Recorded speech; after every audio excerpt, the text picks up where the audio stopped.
자, 오늘 나누실 하나님 말씀은요, 마태복음 계속 보고 있죠. 우리 마태복음입니다. 5장 7절, 마태복음 5장 7절 한 절이니까요. 우리 한 목소리로 합독하도록 합니다. 시작. 긍휼히 여기는 자는 복이 있나니 그들이 긍휼히 여김을 받을 것이미요. 한 번 더요. 긍휼히 여기는 자는 복이 있나니 그들이 긍휼히 여김을 받을 것이미요. 아멘.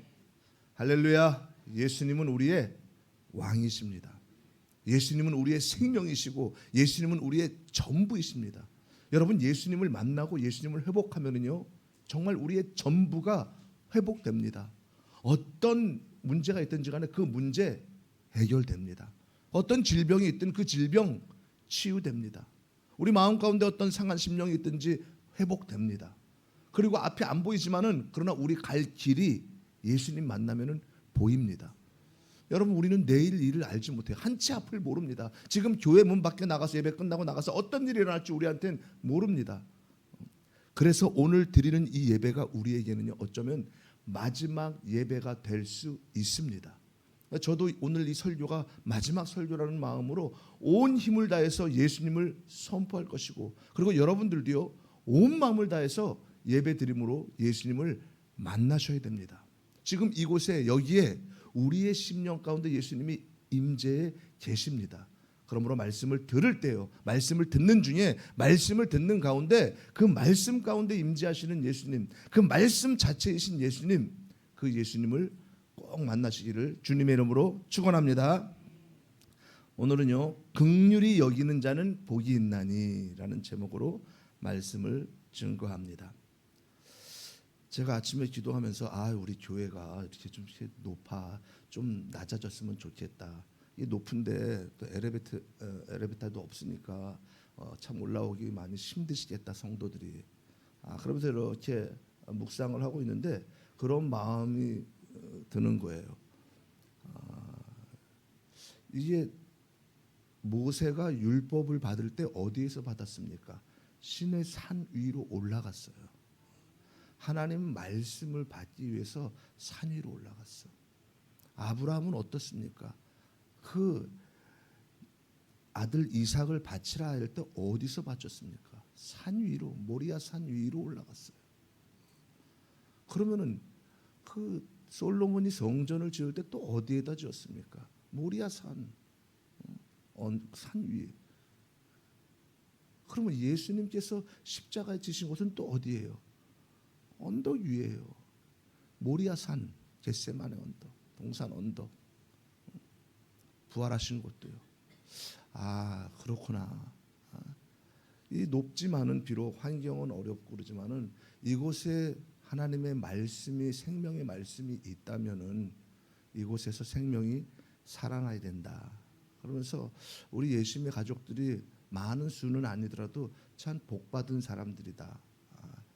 왜냐하면은 요즘 많은 교회들이요, 건물이 좋고 뭐 이런 것보다도 비록 환경이 어렵고 좀 초라해 보여도 그곳에서 예수님이 임재해 계시고 예수님의 말씀이 선포되고 예수님이 함께 하시느냐, 이게 정말로 중요한 거거든요.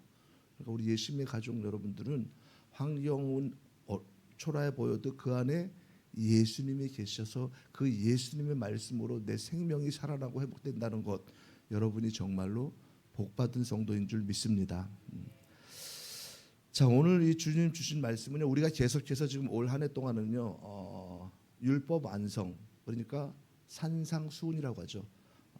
을 보고 있습니다. 나누고 있어요. 그 중에서 예수님의 8가지 사역, 그러니까 팔복이라고, 소위 팔복. 그 중에 오늘 5번째 긍휼. 긍휼히 여기는 자는 복이 있나니 그들이 긍휼히 여김을 받을 것이며. 여러분, 이 말씀을 들으면요, 마음이 어떠십니까? 또 내가 뭘 또 해야 되는구나.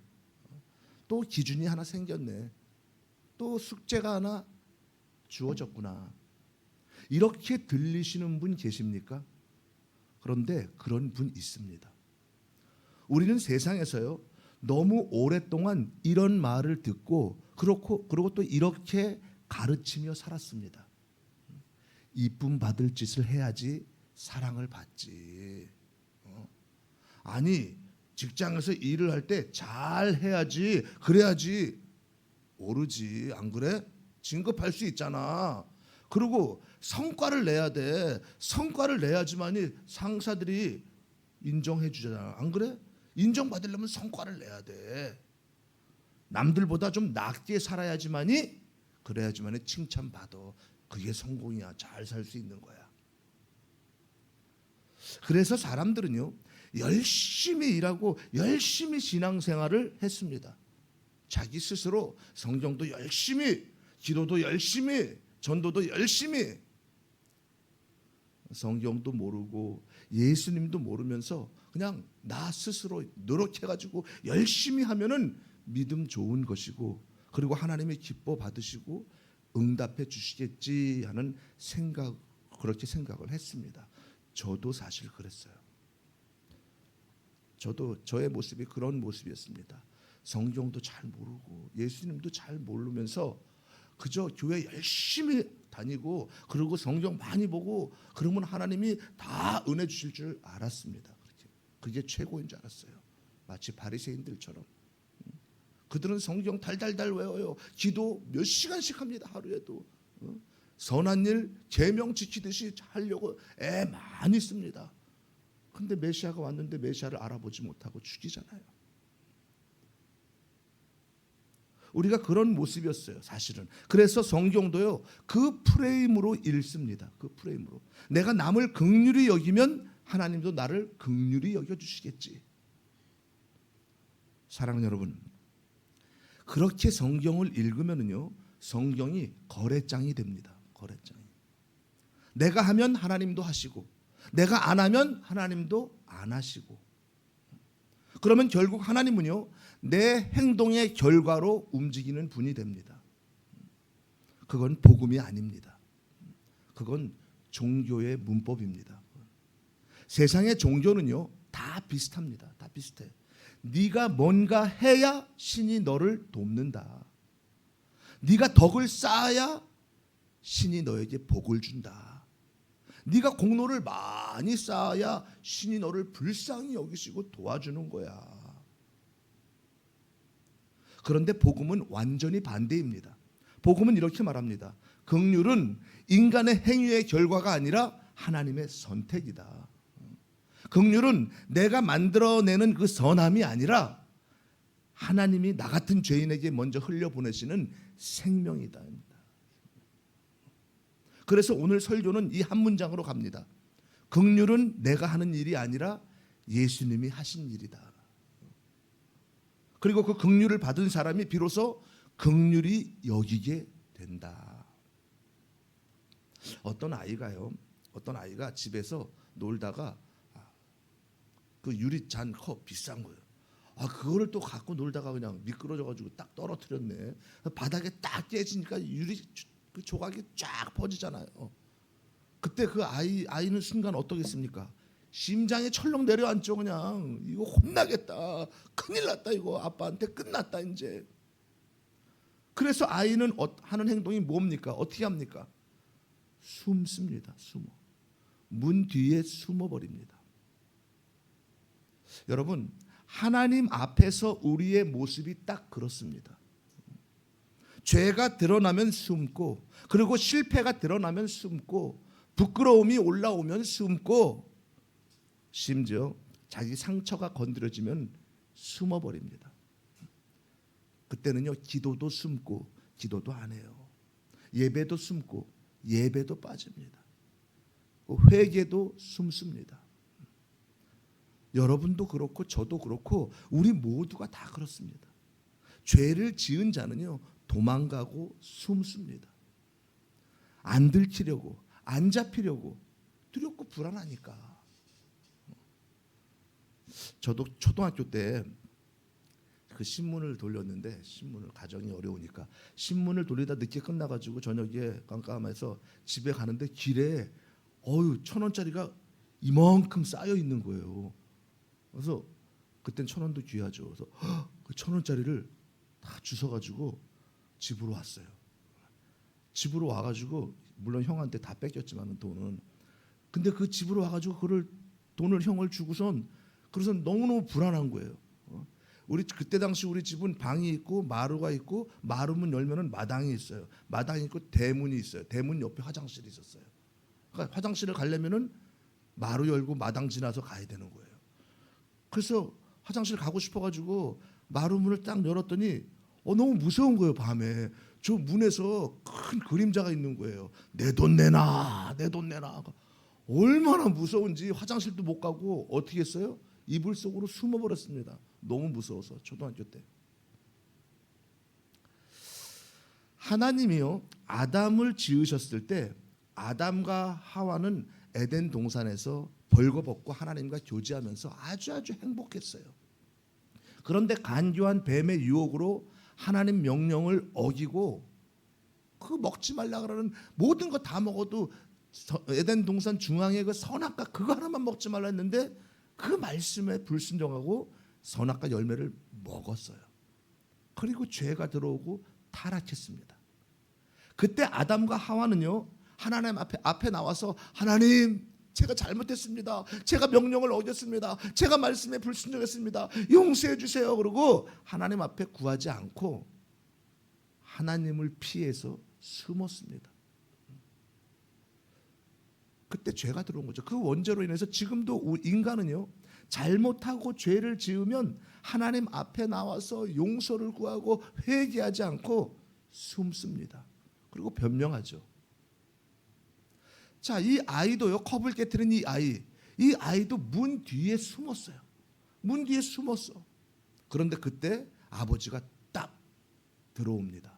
그리고 그 장면을 딱 본 거예요. 다 깨진 거. 세상 아버지의 방식은요 두 가지입니다. 첫 번째는요 바로 호통을 칩니다. 너 도대체 왜 그랬어? 아니 왜 이렇게 정신이 있는 애니 없는 애니? 이 귀한 걸 깨트리면 어떻게 해? 이 위험한 걸 만지면 어떻게 해? 그럼 아이는 어떻습니까? 울면서 더 숨습니다. 두 번째 아버지는요 아버지가 먼저 이렇게 말합니다. 아이고 다친 데는 없니? 아이고 손 안 베었어? 아이고 큰일 날 뻔했구나. 괜찮아 이리 나와라. 아빠가 다 치울게. 여러분 그 순간 이 아이 마음에 일어나는 건요 혼나지 않았다 이게 아닙니다. 나는 버려지지 않았다입니다. 이게 긍휼입니다. 내가 잘했기 때문에 받는 게 아니라 내가 망가졌는데도 내가 두려운데도 먼저 다가와 괜찮다고 말해주는 것 이게 긍휼이에요.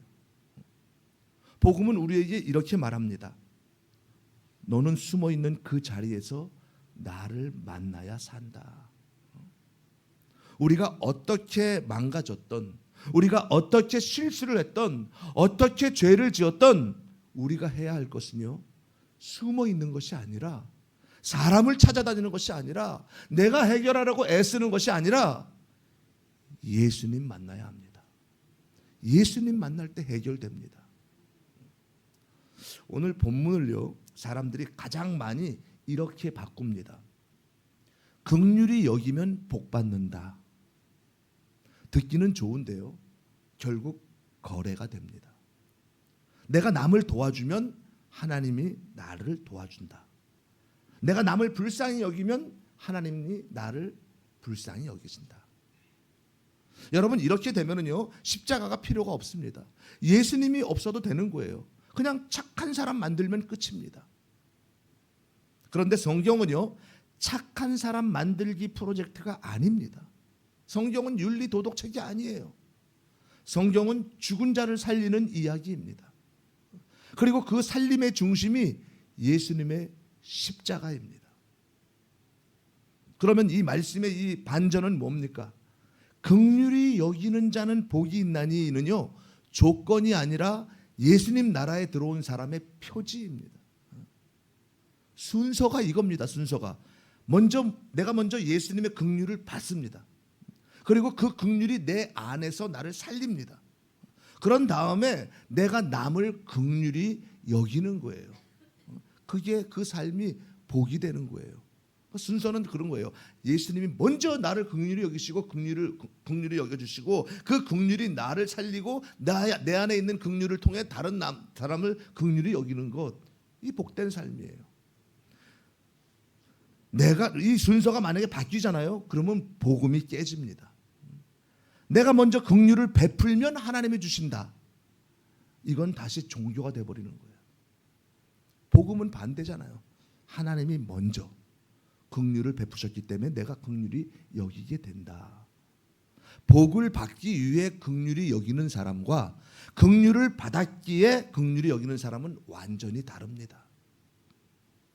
전자는요 계산이 있고 후자는 생명이 흐릅니다. 생각해 보세요, 여러분. 복음을 받기 위해서 우리가 무엇을 한다면, 예수님 은혜를 받기 위해서, 예수님의 복을 받기 위해서 내가 무엇을 한다면 그것은 거래이고 계산입니다.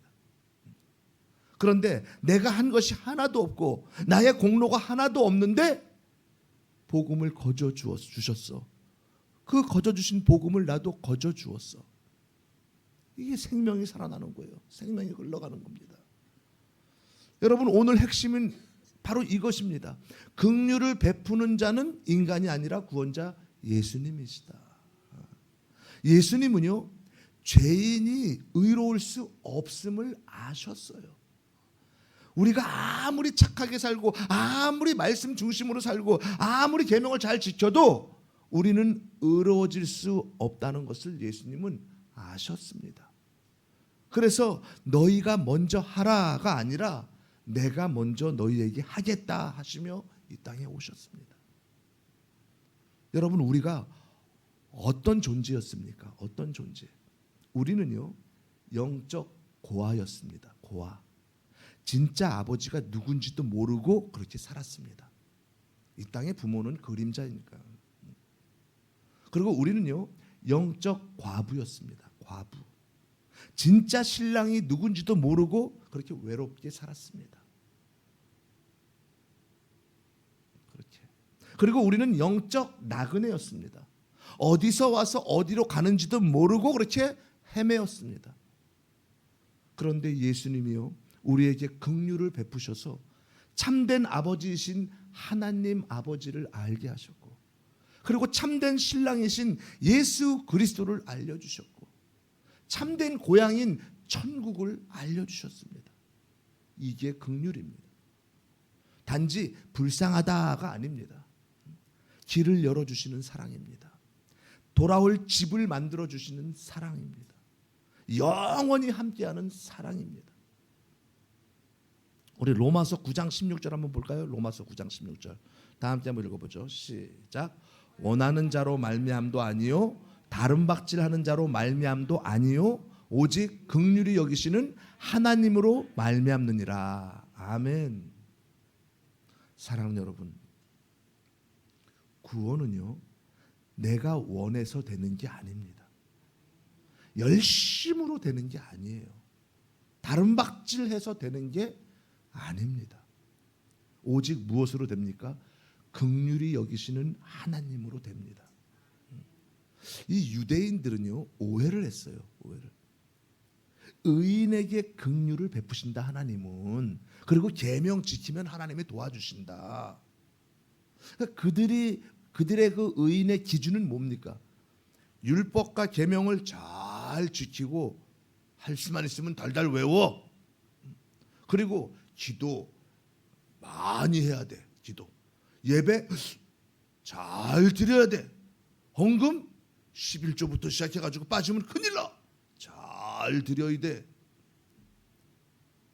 그런 자가 의인입니다. 그들의 기준에는 바로 자신들이라고 생각했습니다. 유대인들, 종교 지도자들, 바리새인들. 그래서 성경도 그렇게 오해를 했습니다. 예를 들어 출애굽기 33장 19절 말씀 보면 이런 말씀이 있어요. 은혜 베풀 자에게 은혜를 베풀고 긍휼히 여길 자에게 긍휼을 베푼다. 이 말씀을요 내가 잘하면으로 바꿔버렸습니다. 그러니까 다시 말해서 내가 사람들에게 은혜를 베풀면 하나님이 내게 은혜를 주시고, 내가 사람들을 긍휼히 여기면 하나님이 나를 긍휼히 여기신다고 바꿔버렸어요. 하지만 여러분, 이 은혜 베풀 자에게 은혜를 베풀고 긍휼히 여길 자에게 긍휼을 베푼다는 그 말씀은요, 내가 은혜 베푼다, 내가 긍휼히 여긴다는 하나님의 주권 선언입니다. 너희가 무엇을 했기 때문에 내가 주고 너희가 뭘 안 했기 때문에 안 주는 것이 아니라 전적으로 내가 은혜를 주고 내가 긍휼히 여긴다. 너희가 어떤 행위를 했든 안 했든 나의 주권으로 내가 준다, 이 선언입니다. 하나님은요, 우리의 공로로 움직이는 분이 아니라 자기 사랑으로 움직이시는 분입니다. 우리가 아무리 큰 죄를 지은 죄인이라고 할지라도 하나님이 택하시고 하나님이 은혜 주시고 하나님이 긍휼히 여겨주시고 하나님이 구원하시는 것, 하나님의 주권입니다. 하나님의 주권. 반대로요, 아무리 세상의 사람들 관계 속에서 착한 일을 많이 하고, 이야 저 사람은 법 없이도 살 사람이야, 선하게 행동을 했어, 그렇게 살아왔어, 사람 보기에 그렇게 귀해, 그런데도요 하나님께서 은혜를 안 주시고 하나님께서 택하지 않고 하나님께서 구원을 안 해주시면은 하나님의 주권이에요. 그것도. 그러니까 우리가 택함받고 하나님께 구원받고 이 자리에서 예배드리는 이 자체가 얼마나 감사한지 여러분들이 가만히 예수님을 깊이 생각하면서 묵상해 보면요, 눈물이 저절로 나요. 여기 수많은 사람들이 다 지옥으로 던져져서 멸망받고 죽어야 돼, 마땅한데 그 중에 나를 속량해서 택하셔서 빼서 내 죄를 예수님이 전가받으시고 예수님의 의를 나 같은 자에게, 내가 한 것이 아무것도 없어, 나 같은 데 주셔서 너는 나의 자녀다, 너는 천국에 나랑 같이 가, 구원받은 이 자체를 가만히 생각하면요 눈물이 나요. 너무 감사해서. 언제 죽을지 몰라요. 우리는 오늘일지 내일일지 모릅니다. 그런데 우리는 저 천국으로 주님이 나와 함께 영원히 있는 거 생각만 해도 감격이고 눈물이 납니다.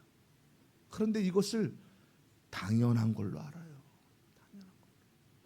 아침에 일어나는 게 깨는 게 부활인데, 그런데 아침에 일어나면 주님 오늘도 내게 하루를 허락하시고 생명을 주신 하나님 감사합니다. 오늘도 나와 동행해 주시고 주님의 영광이 드러난 나의 삶이 되게 하여 주옵소서. 이러면서 하루를 시작해야 되는데 뭐 당연한 줄 알아. 일어나자마자 몇 시에 늦었네, 빨리빨리. 하나님 생각 한 번도 안 합니다. 사랑하는 여러분, 예수님의 긍휼은요 말이 아닙니다. 사건입니다. 사건. 말로만 불쌍하다 이게 아니라 사건이에요. 십자가 사건입니다. 부활 사건입니다. 성령의 생명 사건입니다. 예수님은요 이 땅에 오시면은 긍휼을 받을 수 없다는 걸 아셨어요. 예수님은 이 땅에 오시면은 무시당할 것을 아셨고, 그리고 조롱당할 것을 아셨고, 배척당할 것을 아셨고, 심지어 죽임당할 것도 아셨습니다. 그런데도 오셨어요. 왜요? 사랑하시기 때문입니다. 전능하신 하나님이 인간이 되는 건요 상상할 수 없는 낮아지심입니다. 우주 만물을 창조하신 하나님이 그 하늘 보좌를 버리시고 천사들의 찬양을 받고 보좌에 앉아 계시던 그 예수님이 그 보좌를 버리시고, 그리고 낮고 천한 이 땅 가운데 티끌만도 못한 인간의 모습으로 이 땅에 오신다는 자체가요, 이건 상상할 수 없는 바닥까지, 예수님이 티끌 먼지가 되신 거예요. 바닥까지 낮아지심입니다. 말씀으로 만물을 창조하신 분이 말도 못하는 그 아기의 몸 안에 갇히셨습니다. 바람과 파도를 잔잔케 하시고 바다 위를 걸으신 분이 걸음조차 걷지 못하셨습니다. 아무것도 할 수 없는 가장 연약한 인간의 모습으로 오셨어요. 아기 예수로. 하나님이신 예수님, 말씀이신 예수님께서 성육신 하셨습니다. 이 땅에 오셨어요. 인간의 몸을 입고 오셨다는 거예요. 요한복음에 보면 말씀이 육신이 되어 우리 안에 거하심에 우리가 그의 영광을 보니 아버지의 독생자의 영광이요 은혜와 진리가 충만하더라. 아멘 아멘. 왜 이렇게까지 하셨습니까? 왜 굳이? 우리를 살리기 위해서입니다. 히브리서 2장 17절 보면요, 이렇게 말씀하십니다. 예수님이 우리와 같이 되신 이유는 시험 받는 자들을 능히 도우시기 위함이라고. 여러분, 응급실을 생각해 보세요. 응급실을 이제 피 흘리면 이제 환자가 들어왔어요. 피를 많이 흘리면서 들어온 사람에게 의사가 뭐 묻습니까? 아니, 왜 이렇게 다치셨어요? 조심했어야죠. 도대체 어디에 찔린 거예요? 이런 거 묻습니까? 이것부터 묻습니다. 그런 거 안 묻습니다. 먼저 뭘 합니까? 피를 멈춥니다. 그리고 살립니다. 봉합합니다. 그리고 수혈합니다. 그 다음에 설명을 하고 그 다음에 처방을 하죠. 저도 6년 전인가 이 안에 담낭 절제 수술이라 그래요. 그러니까 이제 쓸개를 제거하는. 얼마나 아픈지, 이게 정말로 아프더라고요. 배가 막 뒤틀리고 꼬이는데 너무너무 아팠어요. 저는 그냥 체한 줄만 알았어요. 그래서 이렇게 억지로 토하면 될 줄 알고 아무리 해도 안 되는 거예요. 이게 막 꼬이는데 안에 막 떼굴떼굴 굴렀어요. 얼마나 아픈지. 그리고 이제 응급실을 갔어요. 응급실에 엉금엉금 기어서 갔는데 그 의사가 아니 어디가 아픈 거예요? 아니 도대체 어떻게 했어요? 왜 조심 안 했어요? 이런 말 안 묻습니다. 응급처치부터 하죠. 빨리빨리 진통제 넣고 막. 그리고 이제 수술을 받게 됐어요. 이제 수술을 받게 되는데 안에 담석 돌을 빼는 이제 수술이죠. 이제 복강용으로. 그런데 마취를 하고 하던 도중에 이게 너무 상한 거예요, 쓸개가. 그래가지고 도저히 안 되니까 그거를 제거해 버렸는데, 그때 마취하고 수술하는 과정에 그 의사가 나한테 그거 묻습니까? 이것 보세요. 도저히 쓸개를 쓸 수가 없어요. 떼어낼까요? 이런 거 묻습니까? 아니요. 먼저 수술부터 하죠. 다 끝나고 나서 설명을 하고 처방을 했습니다. 여러분, 복음이 딱 그렇습니다. 예수님은 우리에게요, 똑바로 좀 살아라. 왜 이렇게 죄를 많이 지었냐? 이거부터 하지 않으신 게 아니라 십자가로 우리 피를 먼저 멈추셨습니다. 먼저 우리를 살리셨어요. 그리고 나서 말씀하십니다. 이제 너는 살아났으니 너도 살리는 자가 되어라. 사랑하는 여러분, 오늘 말씀을 한 문장으로요 한번 다시 붙잡습니다. 긍휼은요 내가 하는 일이 아니라 예수님이 하신 일이다. 그러므로 긍휼히 여기는 자는 복이 있나니는요 이렇게 읽어야 합니다. 긍휼을 받은 사람은 긍휼히 여기게 된다. 여러분, 긍휼을 흘려보내지 못하는 이유는요 내가 못돼서만이 아닙니다. 내가 아직 예수님의 긍휼을 진짜로 못 받았기 때문일 때가 많습니다. 그러므로 우리가 구할 것은요 내게 긍휼한 마음을 주세요 보다도 먼저 예수님의 긍휼을 구해야 합니다. 나 스스로가 나도 이제 오늘 말씀 들었으니까 누군가를 긍휼히 여겨야지, 앞으로 긍휼한 마음으로 살 거야, 이렇게 결심한다고 되지 않습니다. 내가 결심한 긍휼, 내가 하는 긍휼은요 그 안에서 또 다른 나의 의가 드러납니다. 예수님을 구하고 예수님을 만나야 합니다. 예수님이 긍휼하심으로 나를 만나 주셔야 합니다. 예수님의 긍휼이 내 안에 있을 때 저절로 나도 긍휼한 마음으로 영혼을 보게 되는 거예요. 영혼을. 예수님이 내 안에 임재하시고 내 안에 충만하잖아요. 그러면은 저절로 내 삶이 예수님의 삶이 드러나게 되어 있는 것입니다. 그래서 결론은 이겁니다. 너 남에게 긍휼을 좀 베풀어라가 아니라 너 예수님의 긍휼을 더 깊이 받아라. 이게 복음입니다. 여러분 이제 아셨죠? 긍휼한 마음을 주옵소서. 나도 긍휼 여기는 마음을 주옵소서가 아니라 긍휼한 분으로 오신 예수님을 구해야 되는 거예요. 내가 구해서 내가 결심하고 열심히 하는 거는 한두 번이에요. 금방 끝나버려요. 예수님이 내 안에 임재했을 때 내 심령이 예수의 삶으로 이제 드러나게 되는 겁니다. 사랑하는 여러분, 오늘 우리가요 좀 끊어야 될 게 있습니다. 무엇을 끊습니까? 먼저 하나님과 거래를 끊으십시오. 우리가 그동안 얼마나 이 거래 방식으로 하나님께 나아갔습니까? 하나님, 제가 했으니까, 제가 봉사했잖아요, 제가 용서했잖아요, 그러니까 저에게 은혜를 주세요 라고 했던 거래, 심지어는요, 하나님이 먼저 주시면 내가 그 일을 할게요, 이 문제 해결해 주시면 제가 헌신할게요 라고 했던 거래, 주님 오늘 끊겠습니다. 주님, 저는 이제 거래로 사는 사람이 아니라 긍휼로 사는 사람입니다. 아멘. 그리고요, 두 번째는 나도 긍휼이 필요한 죄인이라고 고백하십시오. 예수님은요, 누구에게 긍휼을 베푸십니까?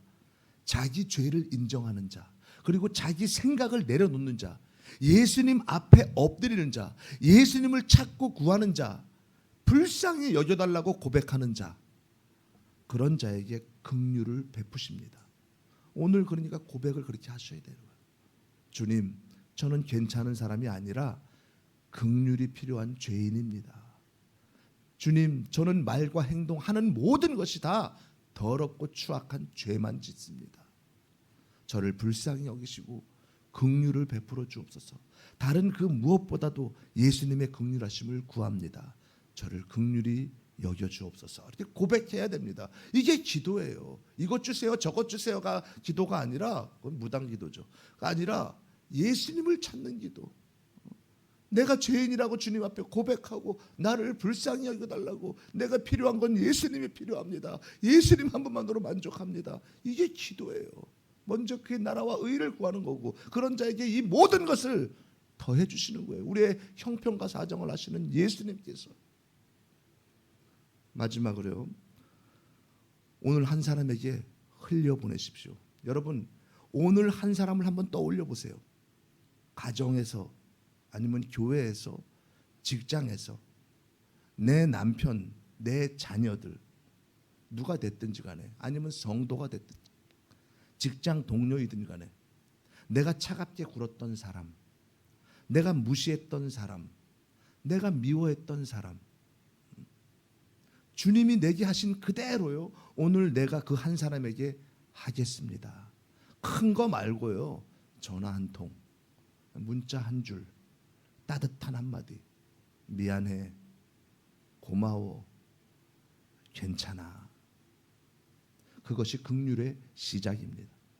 그것이 긍휼을 받은 자로서 긍휼을 베푸는 자입니다. 그것이 하나님께 영광을 돌리는 자입니다. 사랑하는 여러분, 예수님은요, 죄인을 긍휼히 여기는 자로 오셔서 생명을 주시는 긍휼을 보여주셨습니다. 그래서 내가 예수님 앞에서 나는 긍휼함을 받을 자격 없는 죄인이라고 고백하면, 그러면 영원한 긍휼을 받아 천국에 갑니다. 예수님은요, 누구를 찾으러 오셨습니까? 의인을 찾으러 오신 게 아니라, 의인을 부르러 오신 게 아니라 죄인을 찾으러 오셨어요. 죄인을 부르러 오셨습니다. 그러니까 우리는, 주님, 나는 죄인입니다, 나는 예수님의 긍휼이 필요합니다, 나를 불쌍히 여겨 주옵소서, 이렇게 고백하는 자, 그들을 찾아오신 거예요. 예수님이 십자가에서 죽으신 것은요, 여러분 잘 들으셔야 돼요, 모든 사람을 위해서 죽으신 것이 아니에요. 예수님이 십자가에서 죽으신 것은 예수님이 선택한 자들, 예수님 앞에 나와 예수님께 긍휼을 구하고 예수님 믿고 구하는 자들, 예수님께 죄인이라고 고백하는 자들, 그들을 위해 십자가에서 죽으신 거예요. 그들이 영원한 긍휼을 받아 천국에 가는 것입니다. 그러므로 날마다 내가 죄인임을 고백하고, 그런데 우리가요, 가장 큰 죄가 뭡니까? 가장 큰 죄, 살인하는 거예요? 사람 죽이는 거? 아니면은 간음하는 거? 아니면은 뭐 말씀 안 읽고 기도 안 하는 이런 거예요? 그런 게 아니에요. 가장 큰 죄는 무엇입니까? 살인하고 뭐 기도 못하고 이런 건 주님 앞에 나아가서 회개해야 돼요. 가장 큰 죄는요, 예수님을 알지 못하는 죄, 예수님을 믿지 못하고 예수님을 찾지 않는 죄입니다. 이것이 가장 큰 죄예요. 우리가 가장 큰 회개도 그거예요. 주님, 내가 예수님을 알지 못하는 죄를 용서해 달라고. 주님, 내가 예수님을 말로만 주여줘야지 믿음 없는 이 죄를 용서해 달라고. 주님, 내가 정작 어려운 일이 있을 땐 사람 찾아다니고 돈을 찾아 은행문 두드렸지 예수님을 찾지 못한 죄를 용서해 달라고. 먼저 회개해야 돼요. 그렇게 날마다 예수님도 모르고 성경도 모르는 죄인이니까 불쌍히 여겨달라고 예수님의 긍휼을 구해서 그 예수님의 긍휼을 긍휼히 여김을 받는 그런 저와 여러분 모두가 되시기를 예수님의 이름으로 축원합니다. 축원합니다.